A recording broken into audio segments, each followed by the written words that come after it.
Okay, well, I think we are ready to go. Let me start off, first of all, by just apologizing for the delay in starting. I'm sorry about that. And But I'm sure that the conversation we're going to have will more than make up for the time that you have had to wait. And let me just say at the beginning that it's a great honor for us at the Center for Global Development to have with us today the Honourable Raila Odinga, the African Union's High Representative for Infrastructure Development. As we know, previously, Mr. Odinga was the Prime Minister of Kenya, and he also served as a Member of Parliament, Minister of Energy, Minister for Roads, Public Works, and Housing. And the way we've organized this afternoon's event is to, first of all, ask Mr. Odinga to give us a keynote address, his remarks, and then we will follow this up with a question and answer session that will be moderated by Amaka Anka, who's sitting over here. She's the head of the Eurasia Group's Africa practice, and Gyude Moore, who is, of course, a Senior Policy Fellow here at the Center for Global Development. And I'm sure that their questions and the answers will touch on a wide range of issues affecting not just Kenya, not just the sub-region, but the African continent and its relationships with the world. For those of you who are joining us virtually, just a small reminder that you can send us your questions, and you can do this at, if you tweet them to us, you can send them at CGDev using that CGDEV, using the hashtag CGDTalks. So that way we'll make sure that your questions also get into the mix. So with no further ado, let me turn it over to Mr. Odinga. We're very happy to have you, and I look forward to your remarks.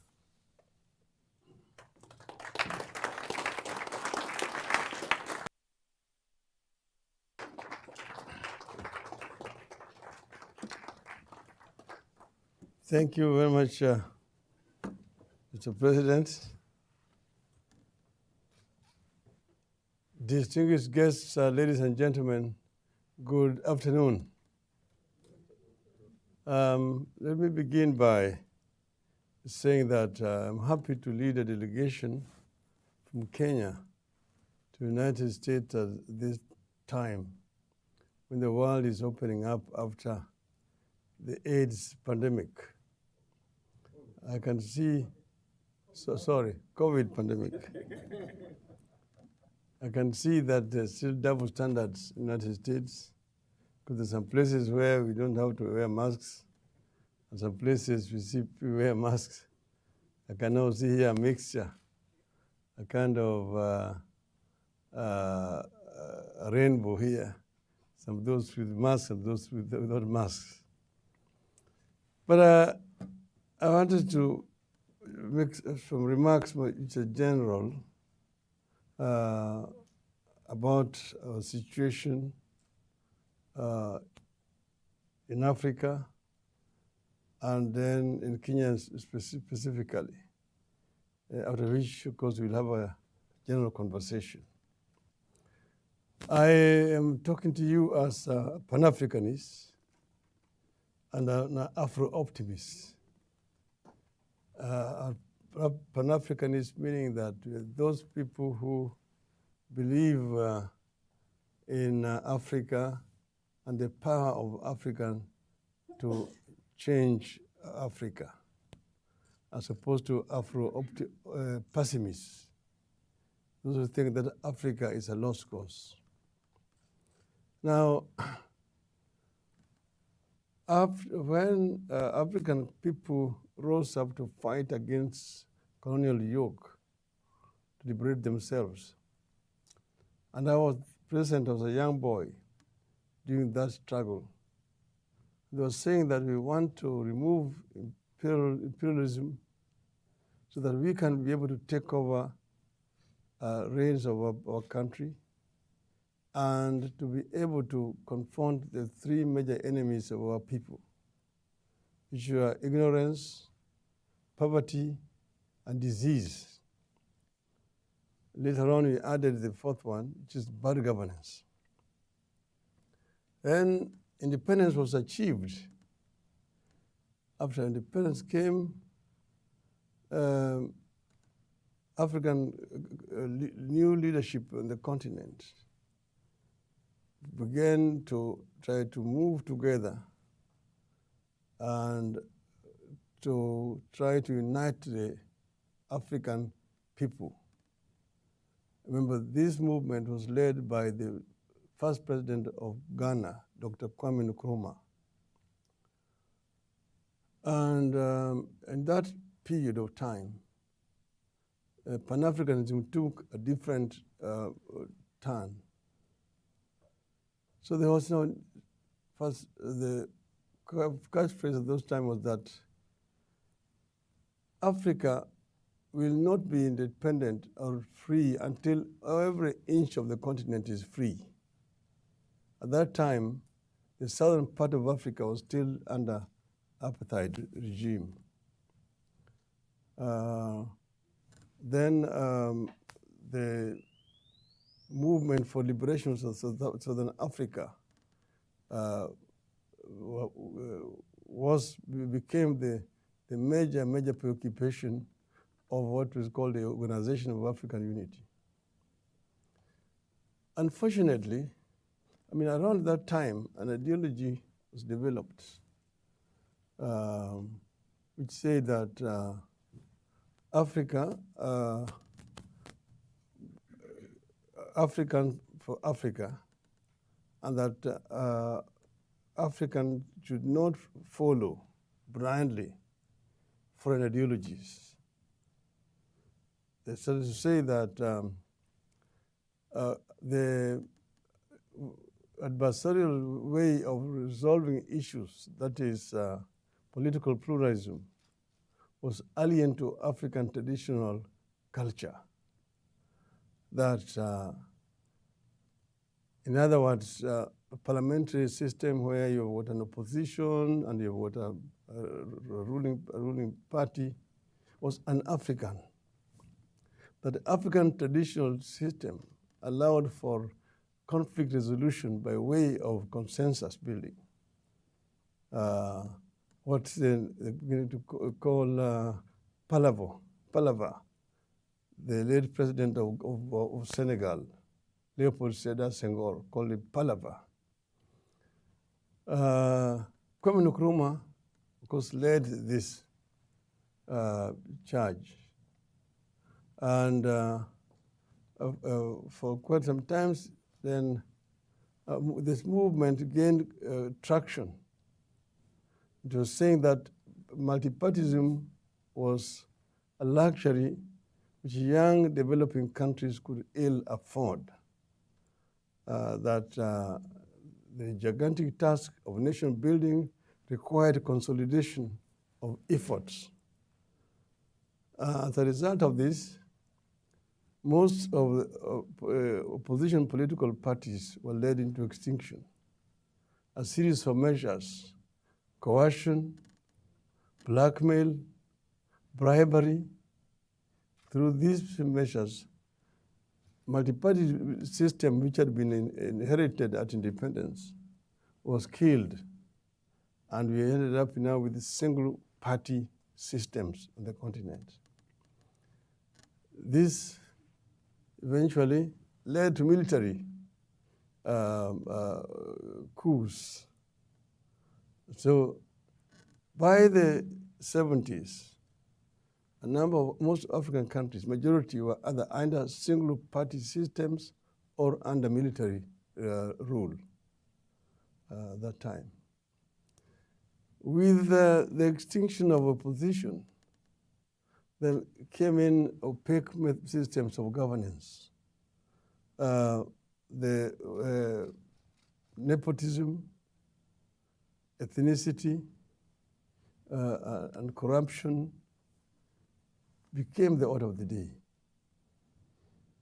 So this period, you can call it a period that wasted time. This was also happening against a background of a Cold War, East and West. So that if you said that you are a pro-West in the war against communism, nobody cared how you are running your affairs in the country. That's how we created African dinosaurs. The Mobutu Sese Seko, Idi Amin Dada, Uganda, Jean Badel Bokassa, Kamuzu Banda of Malawi, and so on.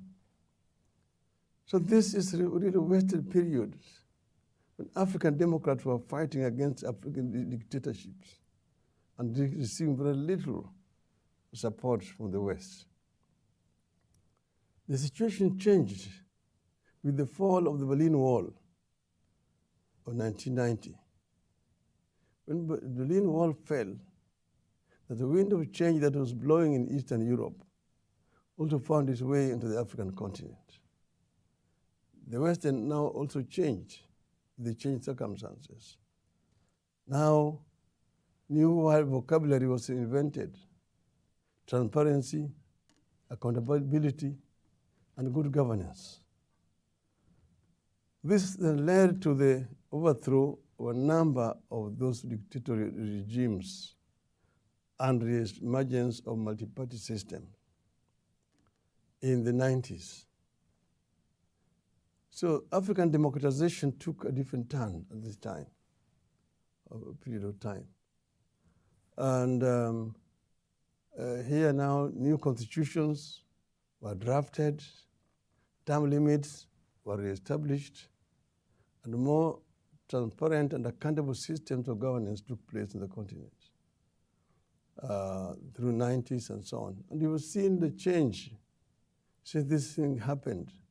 Most African economies, which had been HIPICs, highly indebted economies, started to show positive turns, positive changes in terms of economic growth, so that some of the 5 fastest growing economies in the world were to be found on the African continent. But then, unfortunately, after 20 years, we are going to see some other changes, a reversion of this progressive movement. We have seen again reemergence of men in uniform on the continent. Last year alone, we saw several coups taking place in Guinea, in Mali, in Chad, in Burkina Faso. This year, there's an attempt in Guinea-Bissau, and so on. So this is a worrying trend. The Pan-Africanists now must begin to ask themselves, what is it that is happening?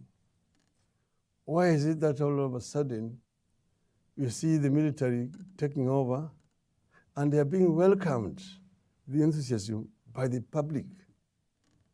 Something is terribly wrong. You ask yourself.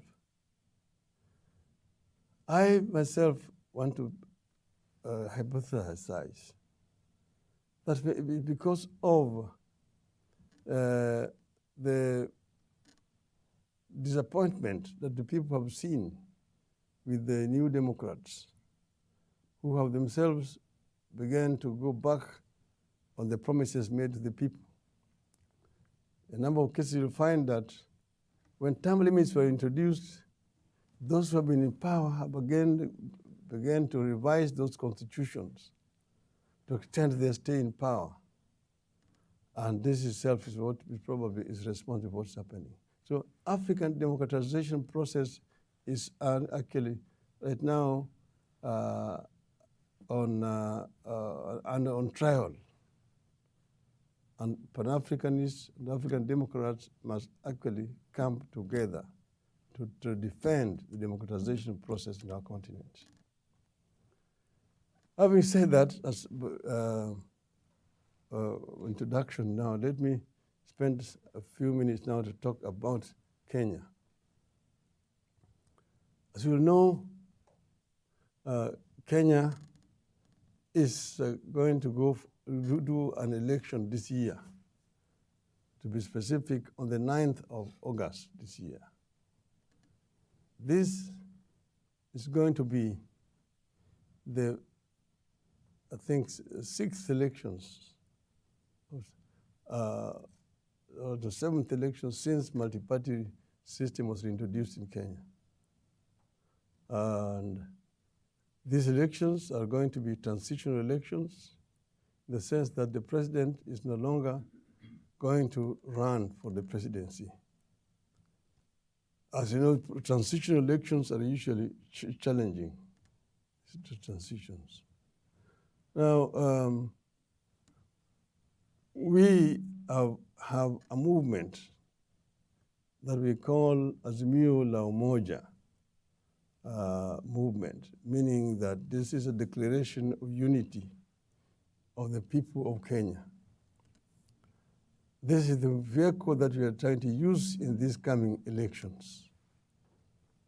But then, what is it that we want to do differently from what has been done in the past?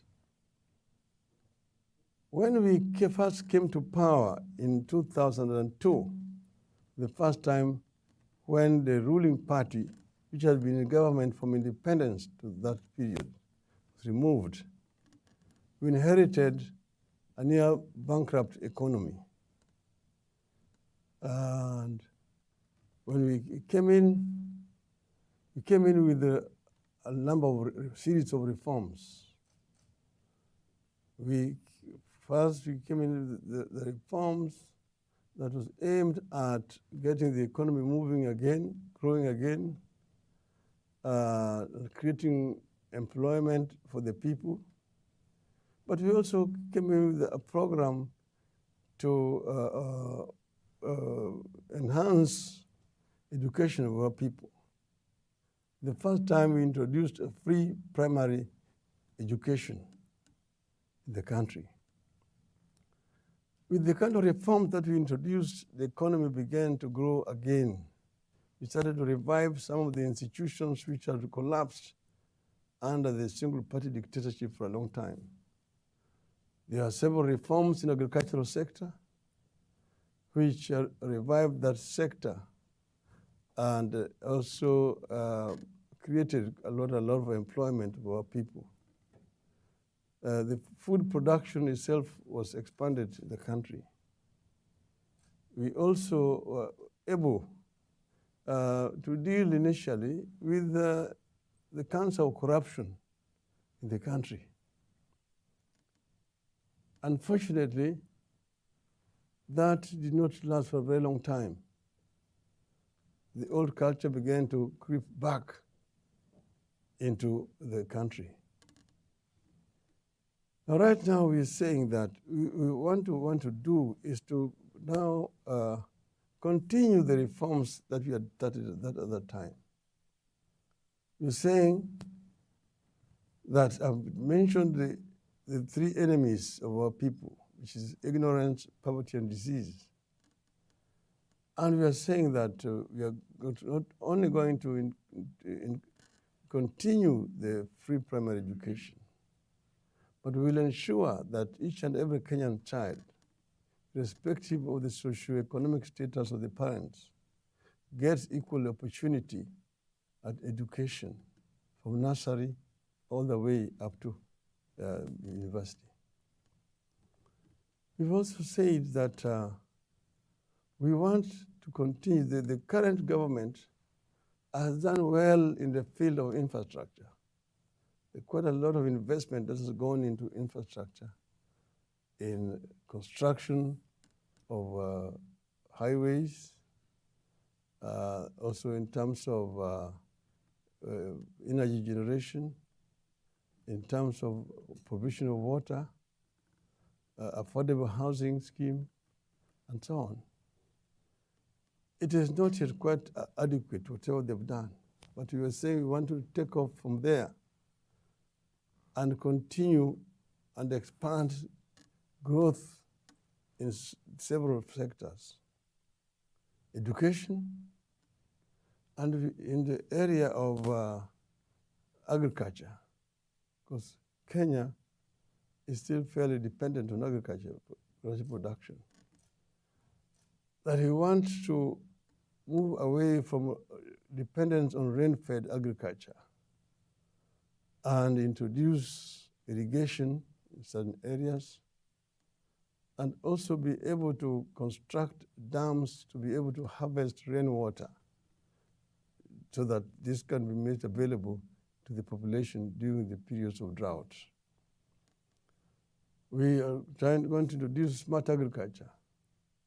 We will help farmers with tractor services for plowing, quality seeds, and also fertilizer that's available at affordable price to our people, and access to market for the agricultural produce. This way, the country not only becomes self-sufficient in terms of food production, but will also boost our exports. At the same time, we are going to do value addition to goods that are produced from our farms, so that we just don't become pure exporters of raw materials. We are talking about one country, one county, one product. In other words, manufacturing. And also value addition to our minerals, which are available in the country. Then on the area of healthcare, we've talked about universal healthcare system, where we're saying that each and every Kenyan citizen, the children, the youth, the women, the elderly, will all be under a health insurance scheme, so that when they're sick, they can be able to get quality medical attention. Here we're talking about availability, accessibility, and affordability in healthcare. And I call it Baba Care. Baba Care as opposed to Obamacare. In the area I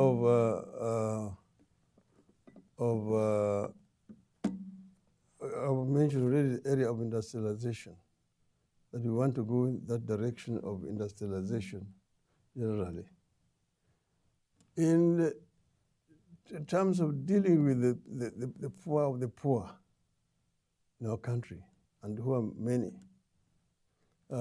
we are introducing a social protection program. You guys who live in this country know it.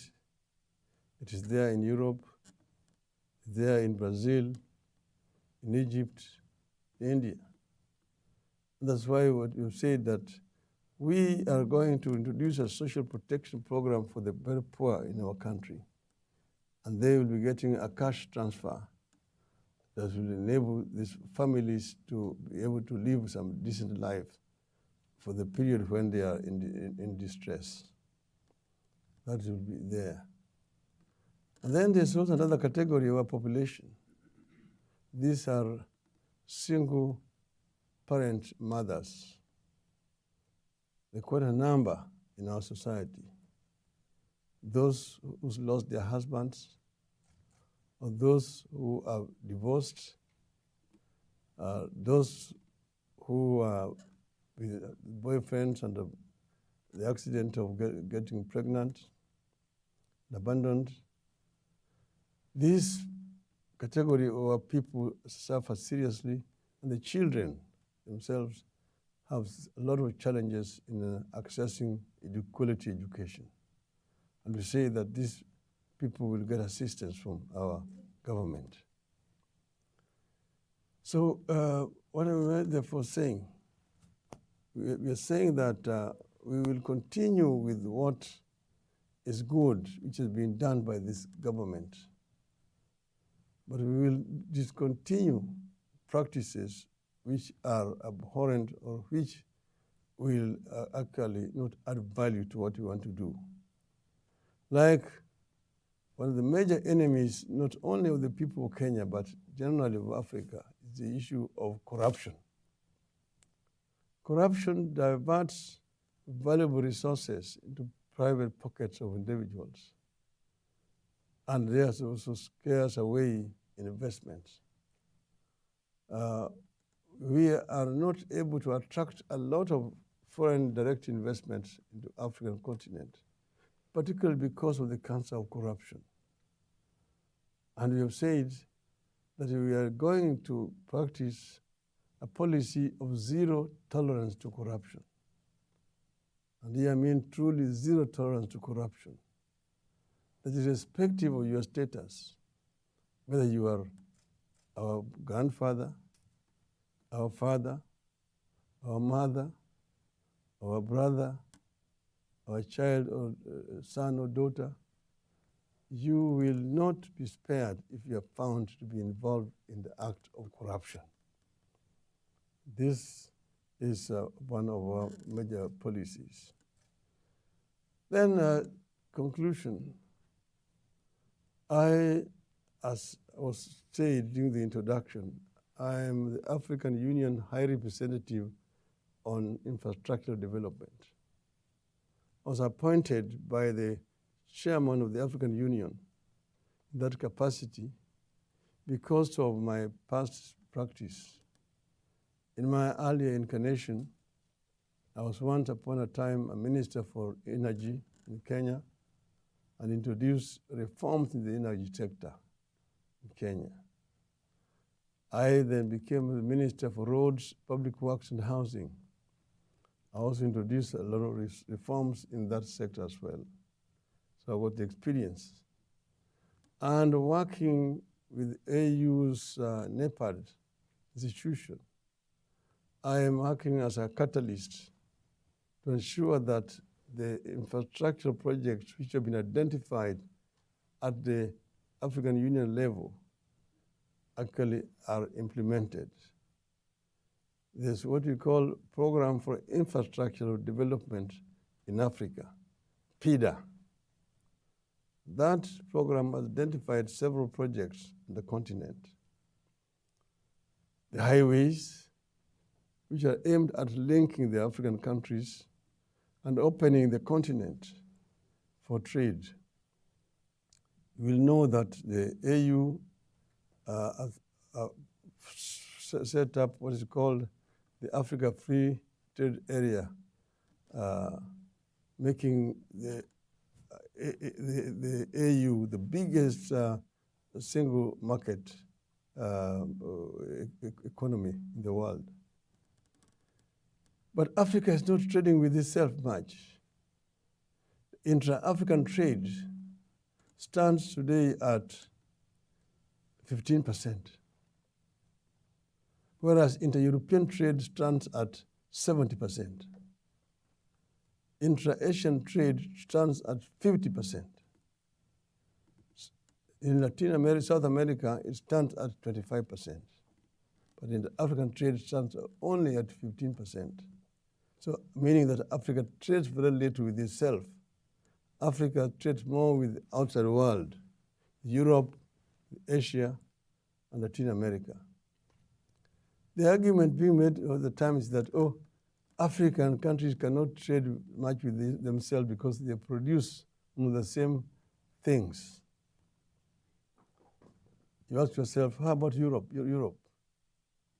European countries also produce some of the same things. How come there's more trade between European countries than there between African countries? One of the impediments is lack of proper infrastructure in the continent. So the AU identified these linkages in the trans-African highways, the Cape to Cairo, Tripoli to the Cape, Dakar to Lagos, Lagos to Mombasa, Dakar, Khartoum, Djibouti, Beira to Walvis Bay in Namibia. Then there is high-speed African railway network, which links major African cities in the coast from Lagos through Lomé, Accra, Abidjan, all the way through Casablanca, Algiers, Tunis to Cairo. Then you have got Beira, again through to Walvis Bay in Namibia. Then you've got Dar es Salaam through Benguela line to Lobito in Angola. Then you've got the Lamu port in Kenya, going through Addis Ababa to Djibouti. Another one going through from Lamu through Juba in South Sudan, Bangui in Central African Republic, and Cameroonian port of Kribi, creating a land bridge that links the Atlantic Ocean to the Indian Ocean and opening up the interior of the continent, which is landlocked. This will make it easier for goods to flow from east to west, from north to south, and make Africans be able to trade with it themselves. Africa is the richest continent in terms of raw materials. Africa has got virtually everything that you need for industrialization. But for centuries, Africa has been a source of raw materials for industrial waste. In other words, Africa is exporting labor to the industrial west. We said we don't want this to happen anymore in the future. We want, instead of exporting bauxite from Guinea, from Mauritania, and so on, we'll export aluminum products. Instead of exporting iron ore, we'll export steel products. Instead of exporting copper ore, we will export copper cables and sheets. This way, Africa will get more for its raw materials than is happening at the moment. And in order to do this, we need also sufficient energy. Africa is energy deficient. A number of African countries have little energy, and the cost of energy is also still very high in the continent. A country like the Gambia, the cost of energy in Gambia is 35 US cents per unit. You cannot compete with somebody who is buying it at 4 or 3 cents per unit. And what we have identified as sources of where we can be able to generate energy cheaply, and green energy at that. One of them is what we call the Inga Dam in the DRC. The Inga Dam has got a potential to produce up to 140,000 megawatts of power from hydro. It can only be developed as an inter-African project, not as a national project by the DRC, Congo. So I've been working together with the government of Congo to identify modalities of developing the Inga Dam and connecting it to the power pool, regional power pools, the Southern African power pool, the Eastern African power pool, the Northern Africa, the Central Africa, and the West African power pool. This is one of the other one we've been working on is the open skies for Africa, to link the African capitals to air transport.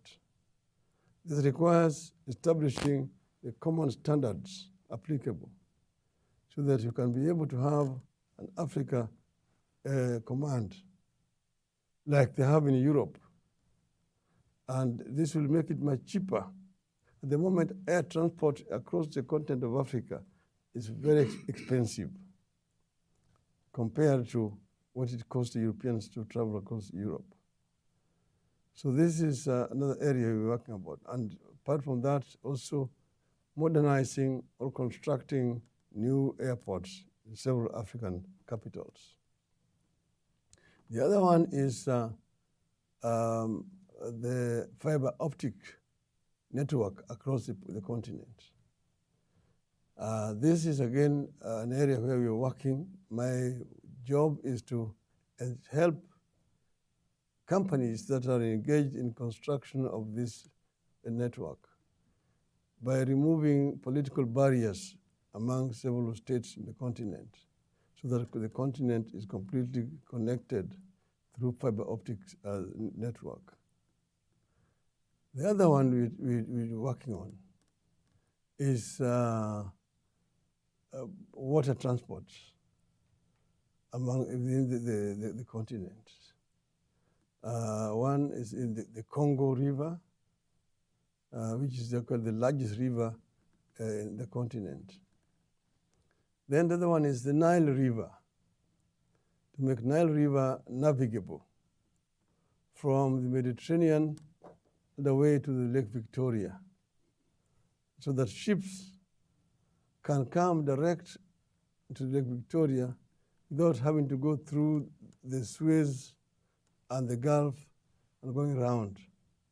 So that will help a number of landlocked countries in the interior of the continent. So these are some of the other projects that we are working on in the continent. And therefore, I want to conclude by saying that Africa has come from far. Africa, for a long time, was basically a major supplier of raw materials to the rest of the world. But we won't forget that. We don't want to continue to blame colonialism. It is now 60 years since the end of colonialism. But we also say that it was not only Africa that was colonized. Other parts of the world were also colonized. Yes, China was at one time a colony of Japan. Korea was a colony. Malaysia was a colony. India was a colony as well. So we don't want this blame game of what had happened to us. What is important is what do we want to do for our people now? And how can we ensure that our generation lives a better life? At the moment, a number of Africans die in the sea, in the Mediterranean, trying to escape poverty to go to Europe. They don't do it out of choice. They do it out of desperation. So if we make conditions more attractive in Africa, they will not be trying to escape to go to Europe. They will be actually working on the continent of Africa. So we want to stem this shameful immigration of our people to other destinations. But we must start somewhere as Africans. And that's why I say that the better days for the continent of Africa lie ahead of us. We need not regret what has happened. There's nothing you can do about the past, but we can actually correct the future as a people. Long live Africa. Thank you. In the middle. Mm-hmm. You sit in the middle for the conversation. What? In the middle. Okay.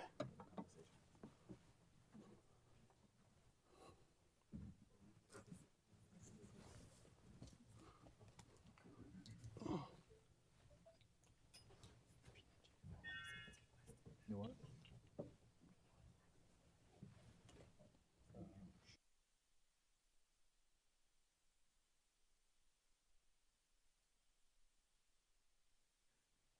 PM, thank you for your remarks. And again, on behalf of me and my colleagues here at the Center for Global Development, welcome. Um, I wanted to start off the conversation first by saying, you know, condolences to you and the Kenyan people for the passing of former President Kibaki. My understanding is that you, PM, will have to return to Kenya to be a part of that. Our condolences. And I guess I would like to begin by something you know in your introduction. The first big piece of your introduction was talking about being an Afro optimist and a Pan-African. And there's a video of you on YouTube where you're saying, wait, I have the, let me get the, I want to repeat it. I don't want to. You said that um, the fortunes of our continent do not lie with the sympathies or help from abroad, as desirable as that may be. And you were talking about governing philosophy for Africa. Could you expound on that a little bit about the fortunes of our continent resting with us in Africa and not, you know, dependent on help from abroad, as desirable as that may be? Could you expound on that? Well, basically, what I'm trying to say is that Africa has everything that it needs for its people. First, Africa is the richest continent on the planet Earth. Now, it's a paradox that in as far as raw materials are concerned. Now, the paradox is that the richest in resources is also the poorest in terms of the living conditions of their people. And that is the paradox we want to deal with. Because you have got raw materials. Secondly, manpower is available in the continent of Africa. Right now, we have got some of the best scientists, best engineers are to be found on the African continent, including doctors. Some of them are now have to migrate to other destinations, like here in this country. You've got quite a number of African intellectuals. You've got a number of them in Europe. So you've got manpower as well. Africa is also the youngest continent as far as the population is concerned. We have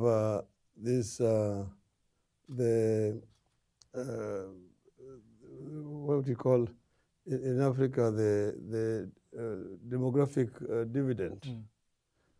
In other words, 70% of Africa's population is below the age of 35 years of age. Now, that is the youth bulge. Now, that can be a blessing or a curse, because that youth, if it is properly empowered, it can be a source for wealth creation. But if it does not happen, done, and that's what's happening now, then they become delinquents, drug addicts, criminals, and therefore they are dragged into society. So we know what needs to be done, and we have what with which to do it. And therefore, that's why I say that the fortunes of our people lie within the continent of Africa rather than outside Africa. Thank you. Thank you. I'll ask one more question, then I'll turn over to Amaka, my co-moderator. And PM, it's obvious that whoever is the next president of Kenya inherits significant debt. And the debt question is I listened to when you outlined what you want to do for Kenya and the Kenyan people. I counted at least 5 new initiatives, from expanding infrastructure to modernizing agriculture to social protection programs and healthcare, Baba Care. All of these things require significant resources for that. But the debt you inherit as president of Kenya, if you become president of Kenya, sort of makes it difficult for your own initiatives. So could you talk a little bit about the debt question and the rise of external actors in financing a significant part of our infrastructure. For example, in Kenya, your largest bilateral financier is China. How do we handle the debt question and still be able to do some of the things you outlined for your campaign and as if you should become president of Kenya?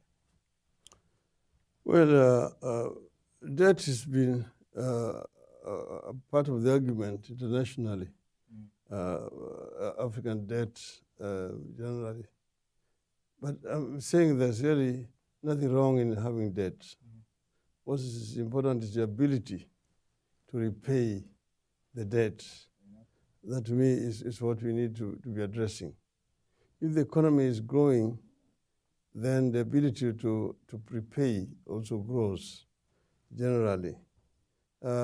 If you take the total African debt that is talked a lot about, you take it all to total, it's still less than the debt of Belgium and Netherlands put together. So it's really not that huge debt on the continent.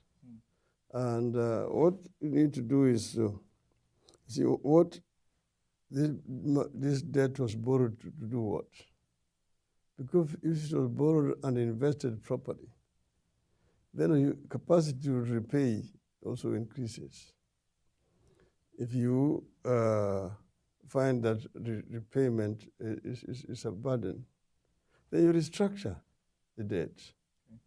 You can restructure the debt. There are certain debts which are short-term and highly expensive debts, particularly commercial debts for infrastructure development, which really should not have been the case.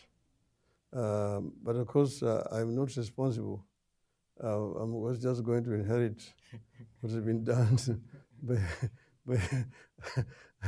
other people. If I were there, I would have done it differently.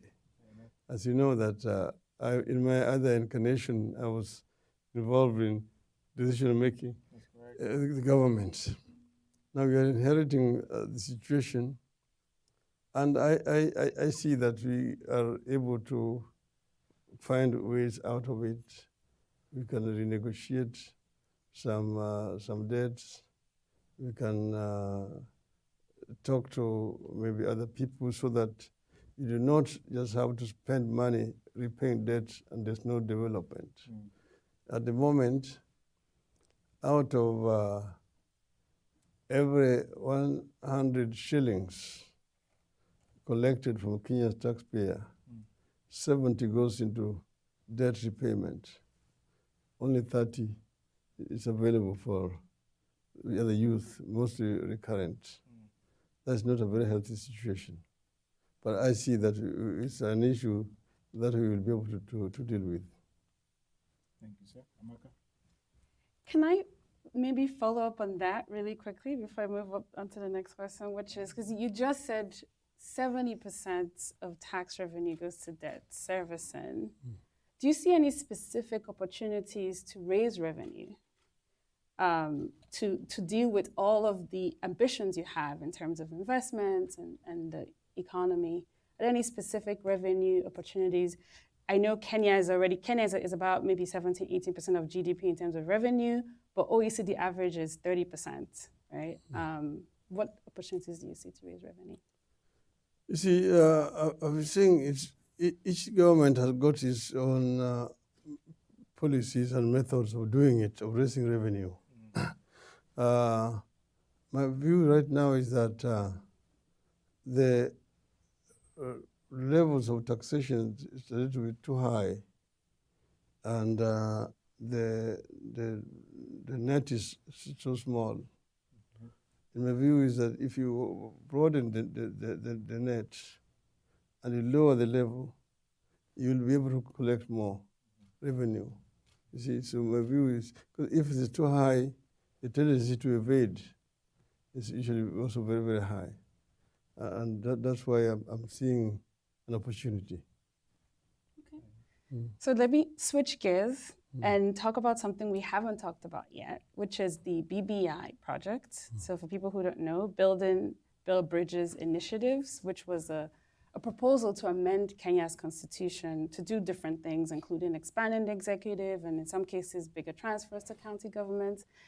That has been a significant part of the political discourse in Kenya over the past 4 years, if not more. You were a proponent of some sort of constitutional amendment. I guess my question to you is how would you articulate the problem that BBI was trying to solve? And what's your outlook? What's the future outlook for addressing that? You see, as you know, we have a new constitution promulgated in the year 2010. So it's exactly now 12 years since that new constitution came into effect. It was just time to relook at it. What is it that has worked, and what is it that is not working? I think that is really the reason. When we shook hands with President Uhuru Kenyatta, we said that we want to look at what is it that is wrong with our country. And we set up a task force of eminent persons to go around the country and talk to the people and find out what they think is wrong, which needed to be corrected. After a long period of national dialogue, consultations, they came up with these proposals, which eventually found its way into the BBI. And some of them necessitated amending certain sections of the Constitution. Like, for example, as you know, in the new Constitution, we discarded the old system of a unitary system of government. We came up with a devolved system of government. In that devolved system of government, it was written that a minimum of 15% of the revenue will go to the devolved units. It did not set the maximum. Now the tendency of the practice all over the world is that if you say the minimum, there's always a competition between the national government and the county government. The national government will just give that minimum because they say that's what the Constitution provides. Despite the fact that you are not barred from going beyond what the minimum. And that has been the case since the new Constitution came into effect. That's why in other constitutions, like in Nigeria, the Constitution stipulates clearly that 20% goes to the local government, 35% to the state government, and 45% to the federal government. So it is very clearly stated there. In Nigeria, 55% of the resources are devolved. So that's why this BBI was proposing raising it from 15% to 35%. I do not see what was really wrong with that at all. There were several other proposals which were contained in the BBI, which are basically aimed at improving governance in the country. And of course, these people went to the court to challenge the process of BBI. And if you look at the Supreme Court ruling, they did not say that the proposals were unconstitutional. It's only that the process was unconstitutional in the sense that the president was involved and that the president is not allowed by the Constitution to initiate a popular amendment to the Constitution. That's why we say that reggae is just on halftime. So it's something you would take up as president? Yes. So I just quickly, so for those who are following us online, you can tweet your questions at CGDev, or you on YouTube, you can send your questions in. Amaka will ask another question, and then because we started late, we turn to those in the room and those who are online to be able to talk to the PM. So Amaka. Okay, last question. So a lot of the rhetoric used by your political opponent and your campaign appear to be very similar. In fact, a lot of the economic advisors have moved between campaigns. It's very similar to sort of what you've been saying here today, protecting the vulnerable, reaching the average, injecting cash into the average Kenyan. What can you tell us about how, because basically the promises sound the same on both sides. What can you tell us about how you would actually govern differently? Or what would you say distinguishes you from your main political opponents, given that a lot of the economic proposals appear to be very similar? And what makes your promises more credible compared to because they've been repeated by both campaigns? No, I mean, first, we have a past practice. We have been in government, and we have implemented what Kenyans know. There are those who basically try to plagiarize our ideas because it sounds good. Therefore, they try to plagiarize and promise the same thing. I mean, they're welcome to me, but Kenyans don't believe them. At first, they started with the rich versus the poor, dynasties versus hustlers. They found that was not selling very well. Now they moved up and came with bottom-up approach. Again, that itself is not really been selling very well. So they are basically trying to imitate what we are saying. What we are saying ourselves, we are saying out of conviction, because we know that it's something that has worked elsewhere and will work if it's properly implemented. Like we've been talking about social protection, and they've been saying that this is not possible because there's no money. What we have done is our experts have actually costed what it means in monetary terms, because we are talking about 2 million families, not 2 million individuals. I mean, there's 2 million families. These 2 million families, and what we are talking about is about 6,000 shillings for these families. It's insignificant if you look at the amount of money being wasted through corruption in the country. You see, the experts have estimated that there's up to 700 billion shillings, that is $7 billion, that goes to waste in corruption.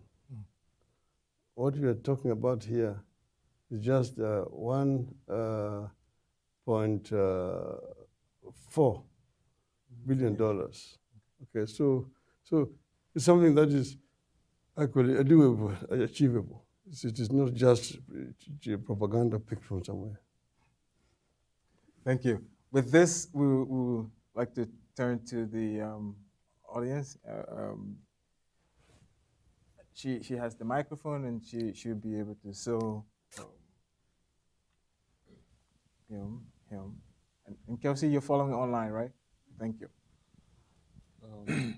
Allow me to call you Baba, because some of us from that and You're welcome. yes, I've acknowledged that name with you. So my name is Thomas Ngetich, and I have one question in addition. You explained yourself the fight for liberation and democratization of Africa, which is ongoing. But my question is, As a result of fighting for that, and fighting and standing against corruption, many people have had to run for their lives. A few of us in this room, you included. Many also have lost their lives. Here in America, Americans do not understand us when we explain that standing for the truth or against corruption is so dangerous that it can cost your life. We see a lot of those things still happening in Kenya. I say this with a lot of evidence because I've lost even people who are very innocent and were simply trying to do the right thing. But they crossed the path with cartels and those who are thirsty for power, and they are no more. It's still happening even right now. Lately, we've had some mysterious people committing suicide. It looks sometimes like an accident. What will your government do, Baba, to try and consider that the fight for the right cause is not costing lives? I say this because I've had to run for my life also. When they couldn't find me, they put a line that I went to the ICC. Swear before God, I've never been there. What are you going to do to help people like me and their families back home who are constantly intimidated and harassed? Thank you. Let's take a couple more questions, and then the PM will respond to them. And because we started late, as much as is possible, could you just ask the question so that we can get more people? So we'll take two more questions, and then yes.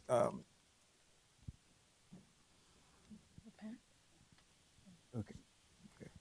Yeah, I think so.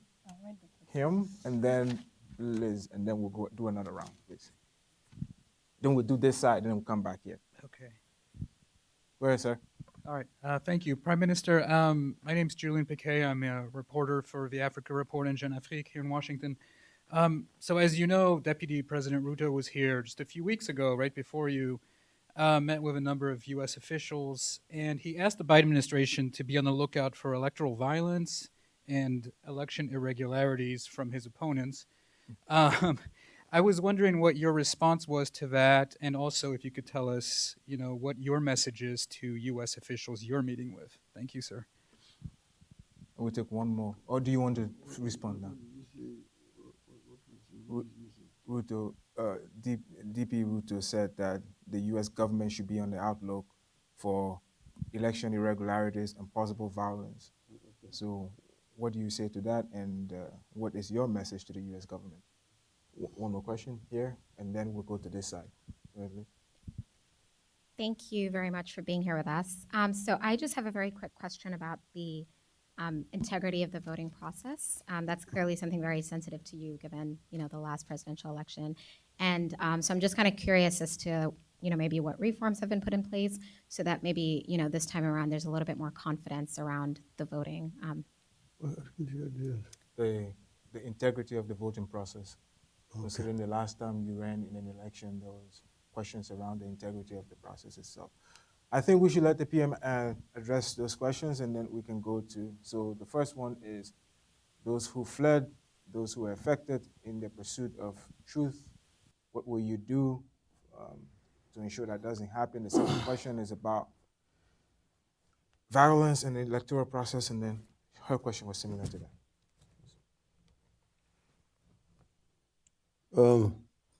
First, the issue of refugees. I myself was once upon a time a refugee. I was actually a fugitive from injustice at that time. So circumstances is what forced me. But I was among several other Kenyans who were forced to flee the country at that time because of what was happening back in our country at that time. Since then, a number of those refugees were able to return back to Kenya and resume their normal lives. There are those who should have not yet come back to the country. But right now, I don't see that there's really any danger for anybody going back to Kenya. If you are a refugee of that time, that era that I'm referring to. Of course, there are those also who ran away from justice. Those are also refugees. Those who jumped bail and then also then took off and did not come back.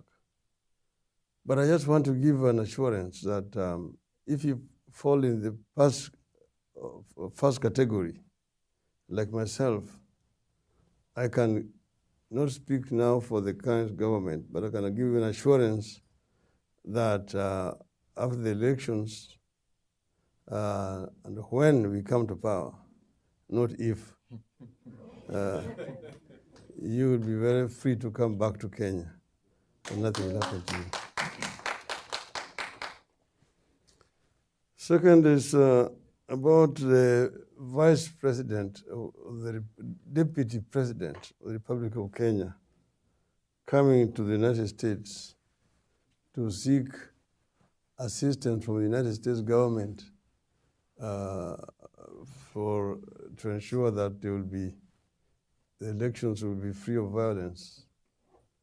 It is a paradox of sort that a deputy president is the second most powerful person in the country and is going to ask another government to give an assurance about free and fairness of an election.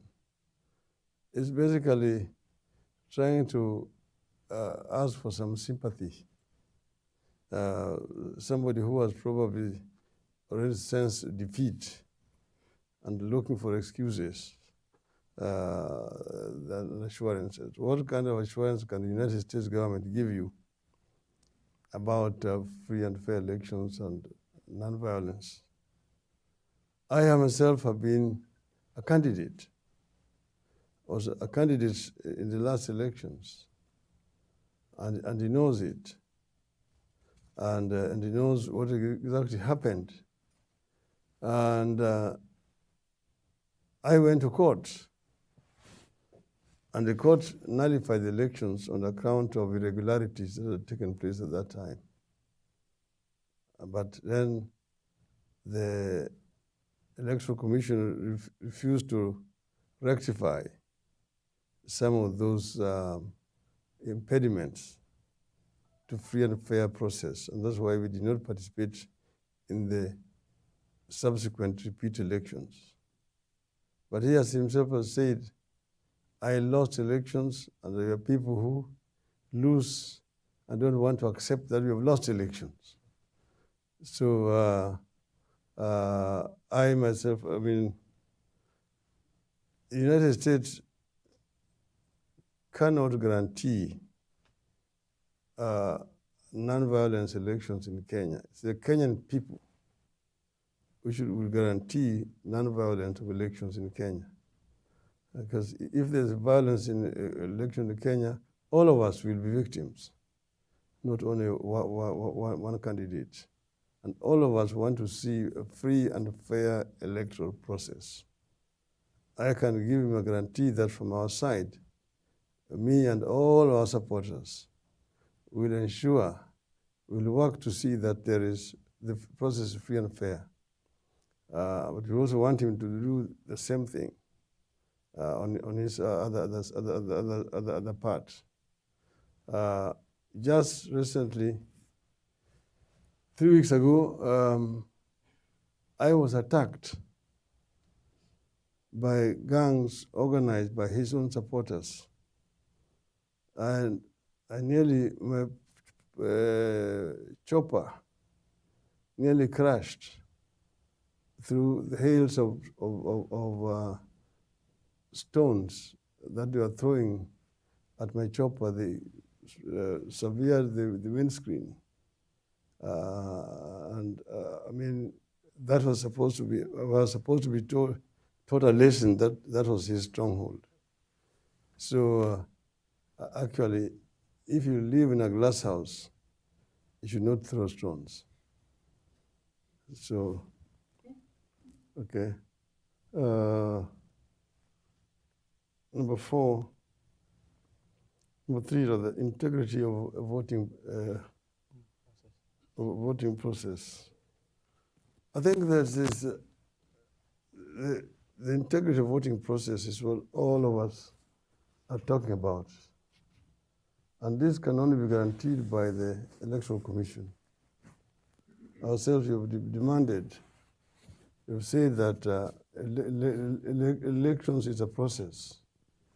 It's not just waiting for the polling day for people to go and queue to vote. You start with first voter registration. First, eligibility to register as voters. Of the people who've been given ID cards, identity cards, so that they can be able to register once they've attained maturity age of 18. And then, as the registration process been fair and free across the whole country, then the personnel who are going to deal with the elections, how have they been selected? Are they partisan?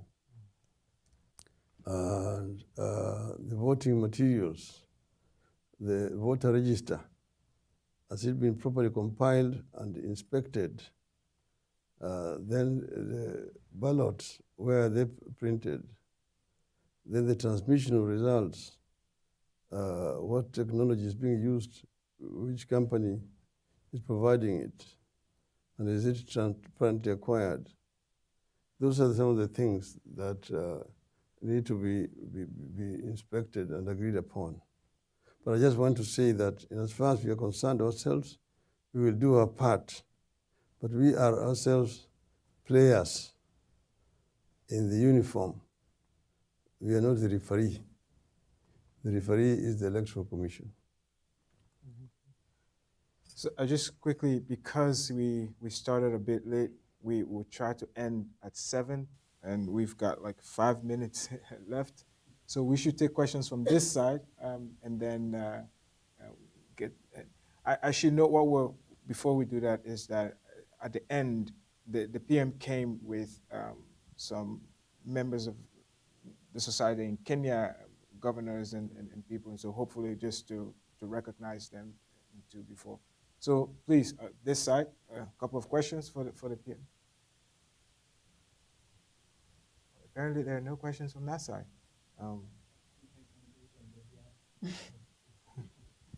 There's nothing online, Kelsey? All right, let's do one from online then. Just 1 minute. Sorry. Hi, so this came in from Twitter. They wanted to know if you could speak a little bit about Kenya's partnerships with China when it comes to infrastructure, how that's changed over time, especially during the pandemic. Kenya's partnership with China, especially on infrastructure financing, and how that has changed. So, all right, we'll go Thomas, him, and her. Sorry, bro. Thank you very much, the Right Honourable. Since 2002, we've experimented with coalition building to a great measure of success in some areas, and also to a great degree of failure, both in the Kibaki administration as well as the current president's administration. Why? Because in coalition building, you bring in people with different ideologies, people with different philosophies together, which when it comes to actual implementation, things don't begin to gel and effectively begins to affect administration and so performance of the government. How different is the coalition that you put together going to operate, given that even within your own team, there are folks there who do not share in your ideology, and that could significantly hamstring the way that you're going to deliver on the promises that you're making. Thank you. Thank you.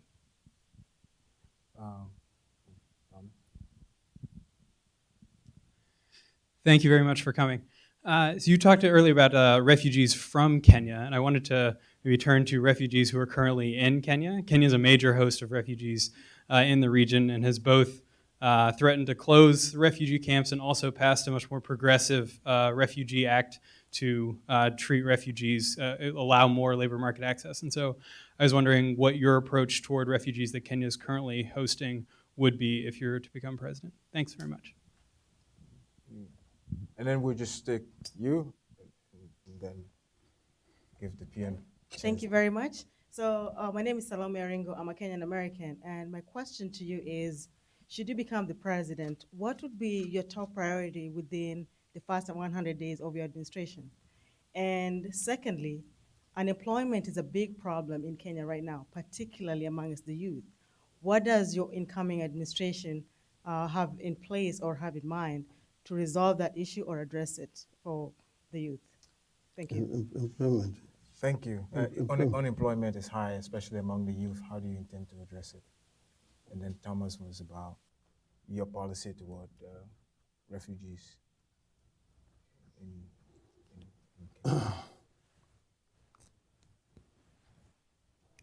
Let me first start by just quickly showing the people who Absolutely. here. I have got Honorable Robert Mbui, is a member of parliament from Eastern Province of Kenya. Then we have got Honorable Ledama Olekina, is a senator from Narok County, Kenya. Behind him there's His Excellency Governor James Ongwae, Governor of Kisii County,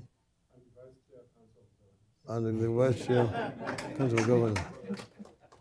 Then we have got Honorable Wycliffe Ambeta Oparanya, Governor of Kakamega County, and also the Chairman of Council of Governors Emeritus. Yeah. Okay. There we go.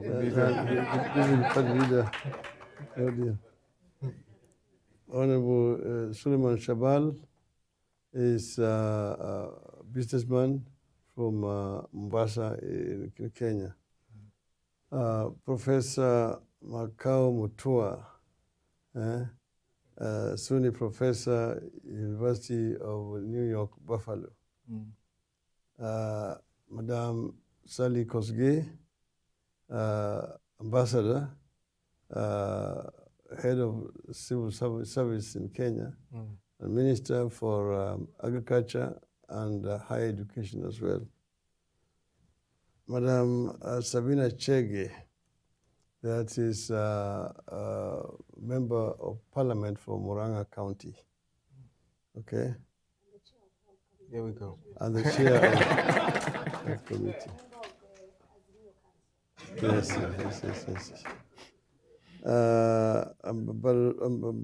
Ambassador Elkanah Odembo, Ambassador. that is former Kenyan ambassador to DC. Yeah. Honorable Moses Kajwang, that is senator from Homa Bay County. Okay. I think Ambassador Lazarus Amayo, the current ambassador of Kenya to the United States. There's Dennis Osarigo, press secretary, yours truly, Dennis Onyango, communication director. Yeah, okay. Thank you, sir. Yeah, now Kenya, China. China is always the elephant in the room, not just with regard to Kenya, but even Africa generally. But I've been saying that it's really not a mistake of the Chinese. The Chinese are basically just filling in a vacuum that has existed before. And if you're looking for assistance or business, you must negotiate your terms. You should not allow anybody else to impose their terms on you. So you just say, these are our terms, take it or leave it. And therefore, I don't think that China should be blamed for some skewed contracts with some African countries, as it were. We negotiated with the Chinese before when we were in government. And I know the kind of terms that we were able to get from the Chinese. And I know the difference between our successors. So we will be very transparent and very shrewd in our negotiations with any other financier, because it is not a donor. They are not giving you like charity. It is, you're borrowing and you're going to have to pay. So you should be the one who set the tone, the terms, okay? Coalition and ideology. As you know that political parties have got their respective ideologies. And people don't form coalitions out of love to each other. Coalitions are formed out of necessity. And there are usually two types of coalitions. There are pre-election coalitions, and there are post-election coalitions. Pre-election coalitions are formed mainly in presidential systems of government, where political parties, because they don't want to split the vote, consolidate the vote, to come together and sign a coalition agreement before the elections. In parliamentary systems, on the other hand, it is done usually post-elections. The parties go to the field and campaign, and once the results are declared, then they now look at this horse trading. How many do you have? In the event that no single party garners sufficient number of seats to be able to form a government on its own, then now they do negotiations. How many do you have? What do you want? Or you want this ministry, you want this and that. So that is what is done. So they have got different ideologies. What you have in a coalition is a program that you're going to implement when you form a government. And that is what negotiated and agreed upon among all the coalition partners. And that is what Azimio has done. Refugees in Kenya. Yes, Kenya, you know, is host to a number of refugees, basically because of our geographical location and the volatility in that region, the Horn of Africa generally. So we've got refugees from Somalia, from Ethiopia, from South Sudan, from Uganda, from Rwanda, from all over the place. And Kenya has been a home to refugees for a long time, many, many years. And working together with the UNHCR, Kenya has tried to implement what is required of it as a host country. And I think that Kenya has been fairly generous to some refugees. Now you have a situation where the children are born in Kenya, they grow up, become grown-ups and get married in Kenya because the situation in their country has not changed. Sometimes some of them now acquire Kenya citizenship illegally. Those are some of the challenges that you face if you are a host to so many of these refugees. But I think the Kenya government has dealt with those challenges fairly humanely as far as possible. And we'll continue to do that. We'll continue to play host to refugee population, those who have come to our country out of necessity, not by choice. Unemployment, yes. And I mentioned when I was talking there about the youth unemployment. And I mentioned how we intend to create opportunities for our youth. First, I talked about empowering them through skills development. And that once they have got skills, those who can be absorbed in the public sector will be absorbed in the public sector. Those who can absorb in the private sector will be absorbed in the private sector. Those who want to become self-employed, we have said that we are going to create a fund through which these youths can be able to borrow and start up their own businesses. And we said they don't have to pay any interest for the first 7 years so that these businesses can actually mature.